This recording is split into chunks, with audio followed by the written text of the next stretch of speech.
V tomto videu chcem poukázať na význam prítomnosti informačno-komunikačných technológií na vyučovaní. Hlavne sa chcem venovať tým technickým prostriedkom, ktoré mám v triede a ktoré v praxi používam. Medzi prvé základné patrí interaktívna tabuľa. Máme ju umiestnenú napevno na stene, patria k nej elektronické perá. Výhodou je veľkosť, totožná s veľkosťou klasického pera, ako aj tenký hrot. Okrem aktívnej plochy s interaktívnymi bodmi má pripevnený aj adaptér na dotykové perá. Keďže je tabuľa napevno zabudovaná aj viac menej prispôsobená mojej výške, rozdiel medzi mojou a detskou výškou som vyriešil stupienkom. K tabuli nepochybne patrí projektor. Tento spôsob umiestnenia je jeden z najefektívnejších. Zabezpečením premietania z nadhľadu sa odstránila veľká prekážka, a to je clonenie.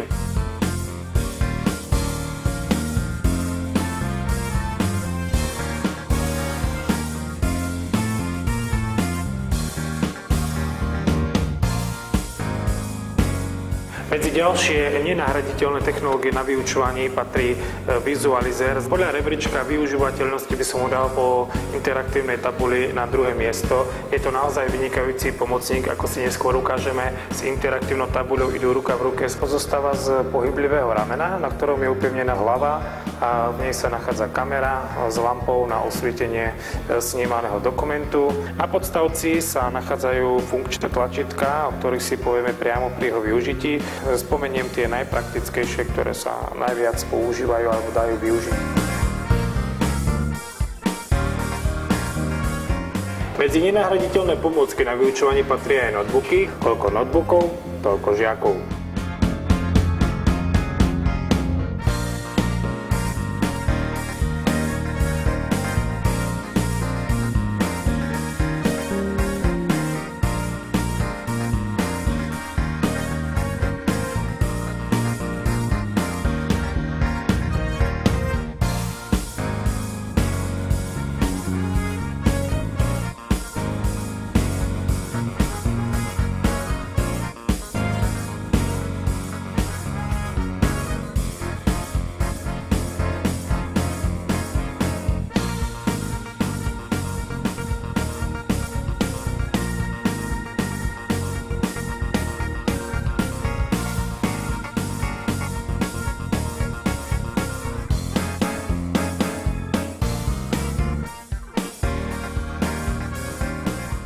Na záver, keďže sme si už spomenuli viaceré technológie, ktoré používame, nedá mi nespomenúť ďalšiu a jednu z tých posledných, ktoré využívam na vyučovaní, a to je tablet. Kľudne by som ho mohol nazvať mobilnou prenosovou stanicou, ktorá umožňuje vyučujúcemu neobmedzený pohyb po triede s tým, že môže ovládať dianie na tabuli priamo cez tento tablet. Po svojich bočných stranách má pre efektívnejšiu prácu a využitie rovnaké funkčné tlačítka, ako sú na interaktívnej tabuli. Spojenie s počítačom je cez Bluetooth. Informačno-komunikačné technológie, ktoré na vyučovanie používam, sme si tak v krátkosti predstavili. No a teraz poďme na tú zaujímavejšiu časť, a to je ich použitie priamo v praxi. Medzi učiteľmi koluje niekedy aj mienka, že kým to človek všetko spojazní, tak ubehne pol vyučovacie hodiny. Poďme si stopnúť, koľko nám to zabere naozaj času.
Zaoberať sa všetkými funkciami, ktoré tabuľa ponúka, nie je možné, lebo je naozaj veľa. Na hodine najviac používame software Workspace.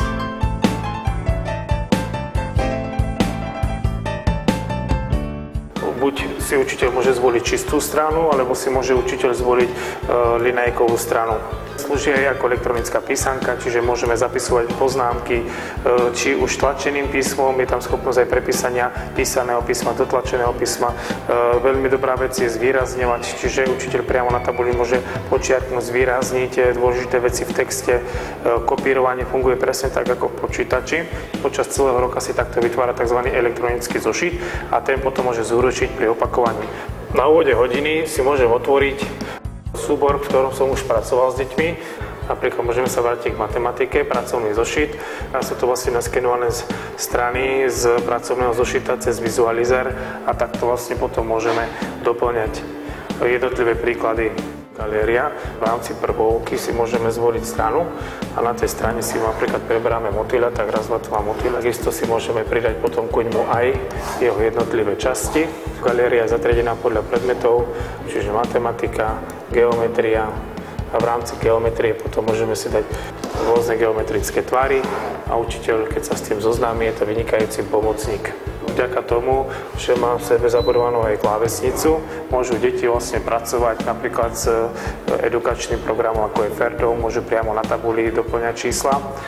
Alebo učiteľ si môže aj ukladať, nemusí odchádzať priamo k notebooku, môže si ukladať svoje poznámky alebo zapisovať cez túto interaktívnu klávesnicu. Jednou z výhod interaktívnej tabuly je to, že si môže vlastne zaznamenať to, čo sa na tabuli deje.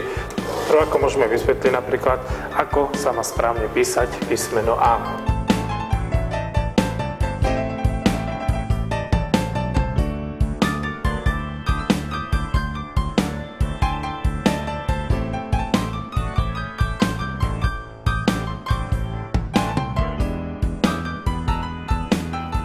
Konkrétne nám ponúka, kde to môžeme uložiť.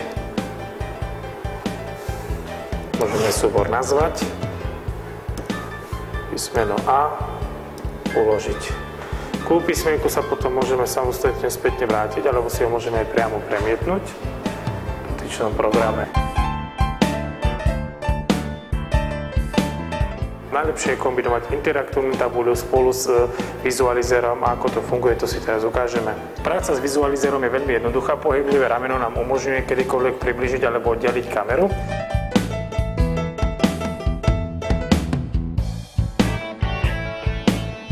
Už namiesto toho, aby som prepisoval texty, jednoducho položím pod vizualizer, stranu si nasvietime. Používam najviac dve dôležité tlačítka, a to Auto Image, ktoré mi nastavuje automaticky svetlo, a autofokus, ktoré mi ho automaticky zaostrí. Je možnosť zoomu, čiže s textom môžeme pracovať, môžeme si ho vybrať, vystrihnúť. Premietanú stranu na tabuľu môžeme odfotiť, zaviesť do svojho elektronického zošita a potom už vlastne s ňou pracovať tak, ako v pracovnom zošite. Žiaci môže doplňať príklady, opravovať príklady. Výhodou tohto systému je, že deti majú takisto svoje notebooky na laviciach, dokážu sa dostať priamo na tabuľu, písať zo svojich lavíc, tak ako aj pri tabuli, a plochu, ktorú ja mám na interaktívnej tabuli, oni majú na svojich notebookoch. Ďalšia výhoda je, že vlastne tie poznámky vidia aj priamo, lepšie sa im odpisuje. Raz mal mravček smäd, od veľkého smedu oslabol. Keď našiel potok, nahol sa k vode. Učiteľ si vopred na hodine môže pripraviť dôležité poznámky, vystrihne si len danú časť, ktorú potrebuje zo strany, a nakopíruje si ju priamo do svojho pracovného listu. Obrázok môže zväčšovať, zmenšovať, upravovať. Napríklad z jednej strany si vyberie nadpis, ku nej pridá dôležitú poučku. Keďže interaktívna tabuľa je napojená cez notebook, tak všetky poznámky si tam učiteľ môže uložiť. Buď si to uloží v programe, ktorom je samotný interaktívny režim, alebo cez PDF súbor.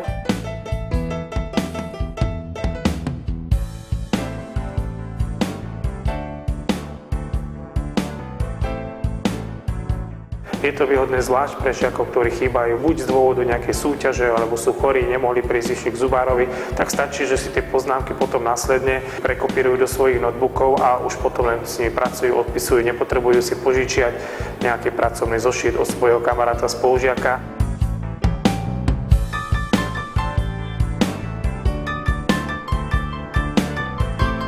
tablet zabezpečuje voľný pohyb po triede. Učiteľ môže prísť ku žiakom, kontrolovať ich a samozrejme na diaľku kontrolovať aj žiaka pri tabuli.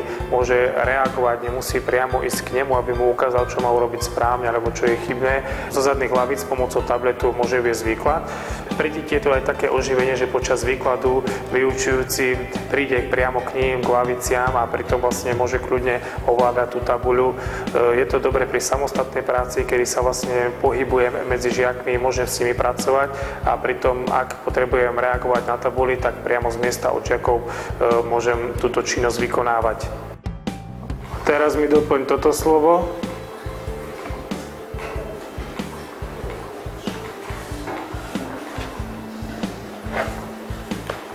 No poďme, Matej, pracujeme. Dobre. A vráť sa k tomuto slovu, áno. Čím viac zmyslov žiak zapojí, tým lepšie sa je schopný naučiť. No a myslím si, že tieto technológie k tomu len dopomáhajú.